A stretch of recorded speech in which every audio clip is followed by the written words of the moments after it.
Times today news కి స్వాగతం.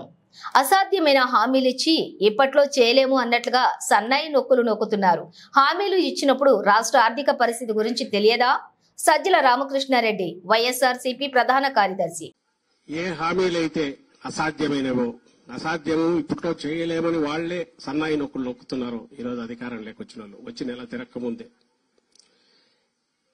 రాష్ట్ర ఆర్థిక పరిస్థితి ఘోరంగా ఉందన్న వాళ్లే మరి తెలిసి ఎందుకు అలాంటి అసాధ్యమైన హామీలు ఇచ్చారనేది సమాధానం సంజాయిషి ఇవ్వాల్సిన వాళ్లే. అసాధ్యమైన హామీలు ఇచ్చి ప్రజలను 14 ఎట్లా మోసం చేశారో మళ్లీ అదే రకంగా మోసం చేసే రీతిగా మరోసారి దానికి అప్పుడే శ్రీకారం చుట్టారని నెల తిరక్క ముందే అర్థమవుతోంది. నిన్ననే చంద్రబాబు నాయుడు గారు మాట్లాడుతూ ఈరోజు చూశాం పత్రికల్లో, ఇంత ఖాళీ అవుతుంది అనుకోలేదు ఖజానా అంటున్నారు. అన్ని ఇప్పుడే కావాలని అందరూ ఆశపడుతున్నారు, మరి కష్టమయ్యేట్టుందని చెప్తున్నారు.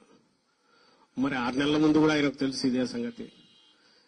ఆ హామీలు ఇచ్చేటప్పుడు, లేకుంటే లక్షల కోట్ల హామీలు ఇచ్చేటప్పుడు ఏ రకంగా ఇచ్చారు?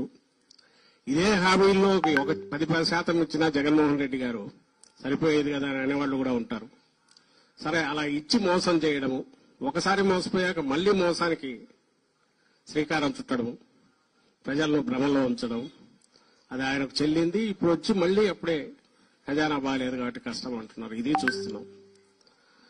మరోపక్క ప్రజల కోసం రాజకీయ పార్టీలు పనిచేస్తుంటే ఓటమి, రాజకీయాల్లో గెలుపోటములు సహజమైనప్పుడు ఆ రోజు జగన్మోహన్ రెడ్డి గారు గత 5 ఏళ్లలో తన పరాని చూడకుండా, కులం చూడకుండా, ప్రాంతం చూడకుండా, పార్టీలు చూడకుండా అందరికీ ఒకే అర్హతే ప్రామాణికంగా ఆయన సంక్షేమ పథకాలు కావచ్చు, ఇంకోటి కావచ్చు ఇవ్వడం, రాష్ట్రాన్ని మొత్తం ఎన్నికలనేవి, రాజకీయాలనేవి ఎన్నికల వరకే ఉండాలి, తర్వాత అవి ఉండకూడదు అనుకున్న నాయకుడుగా ఆయన వ్యవహరిస్తే ఈరోజు వచ్చిన రోజు నుంచి రాష్ట్రంలో అరాచకం ఎట్లా సృష్టిస్తున్నారో, ఒక రావణ కాష్టం ఎట్లా చేస్తున్నారో, పని కట్టుకుని వైఎస్ఆర్ కాంగ్రెస్ పార్టీ కోసం పని చేసినా లేదా ఓటు వేసిన వాళ్ళని కూడా వదలకుండా ఎట్లా దాడులు చేస్తున్నారు, వ్యవస్థ మొత్తం ఎట్లా నిర్వీర్యం అయిపోయిందో అది కూడా గమనిస్తున్నాం.